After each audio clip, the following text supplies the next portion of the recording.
हम चांद तक तो पहुंच गए, मार्स पर जाने के लिए मिशंस बना रहे हैं, लेकिन क्या आप लोगों को पता है हमारी पृथ्वी यानी कि हमारी अर्थ के जो ओशंस है उनका 95% हिस्सा अभी भी अनएक्सप्लोर्ड है। यानी हमें अपने समंदरों के बारे में उतना पता ही नहीं है जितना हमें दूसरे ग्रहों के बारे में पता है। डीप सीज, जिसे हम समुद्र का सबसे गहरा हिस्सा कहते हैं, वहाँ एक ऐसी दुनिया छुपी हुई है जहाँ न रोशनी है न इंसानी जिंदगी, बस अनजान जीव, एक्सट्रीम कंडीशंस और कई सारी अनसॉल्व्ड मिस्ट्रीज। डीप सीज लगभग 200 मीटर की गहराई से शुरू होते हैं, जहां न रोशनी जा पाती है ना ही वहां पर इंसानी जिंदगी है।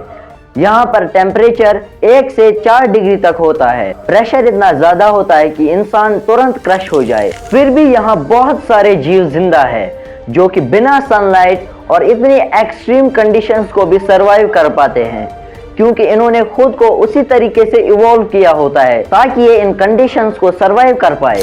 1977 में साइंटिस्ट ने हाइड्रोथर्मल वेंट्स डिस्कवर किए। अब यहाँ पर हाइड्रो का मतलब होता है पानी, थर्मल का मतलब होता है गर्मी और वेंट्स का मतलब होता है सुराख या छेद। तो हाइड्रोथर्मल वेंट्स का मतलब होता है समुद्र में ऐसे सुराख या छेद जहां से गर्म पानी और मिनरल्स बाहर निकलते हैं। वहां इन साइंटिस्ट को ऐसे जीव मिले जो कि इससे पहले पृथ्वी पर कभी नहीं देखे गए थे, जैसे यति क्रैब।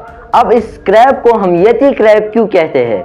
क्योंकि इसके हाथों पर कुछ ऐसे बाल जैसे स्ट्रक्चर्स होते हैं जो कि सेम यति के बालों की तरह दिखते हैं, तो इसलिए इसको यति क्रैब कहा जाता है। लेकिन ये असल में कोई बाल नहीं होते, ये छोटे छोटे माइक्रो ऑर्गेनिजम्स होते हैं। या एंगुलर फिश, जिसे हम ब्लैक सी डेविल यानी समुद्री शैतान भी कहते हैं, क्योंकि ये बहुत ज्यादा डरावना दिखता है। इसके सर पर एक बल्ब जैसा स्ट्रक्चर होता है जो कि दूसरे जानवरों को अट्रैक्ट करता है। अब इंसान तो डीप सी तक नहीं पहुंच सके, लेकिन इंसानों के द्वारा किया गया पोल्यूशन डीप सी तक पहुंच गया, जैसे प्लास्टिक भी वहां तक पहुंच चुका है। और अब वो वक्त दूर नहीं जब हम डीप सी को भी खत्म कर देंगे। और इसी पोल्यूशन की वजह से डीप सी में रहने वाले जीव सरफेस की तरफ आ रहे हैं। 2018 में मैरीना ट्रेंच जैसी डीपेस्ट जगह पर साइंटिस्ट को प्लास्टिक बैग्स मिले। हर साल 80 लाख टन यानी 80 लाख टन प्लास्टिक ओशंस में जाता है, और ये सब हम इंसानों की गलती है।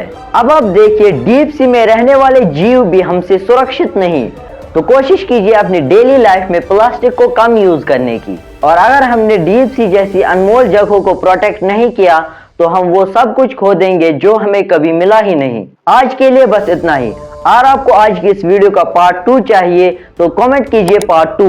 और अगर आपको ऐसे ही इंफॉर्मेशनल, हिस्टोरिकल और मिस्टीरियस वीडियोस चाहिए तो इस चैनल को सब्सक्राइब जरूर कीजिएगा। और अगर आपको आज का ये वीडियो पसंद आया हो तो लाइक, शेयर एंड सब्सक्राइब भी जरूर कीजिएगा।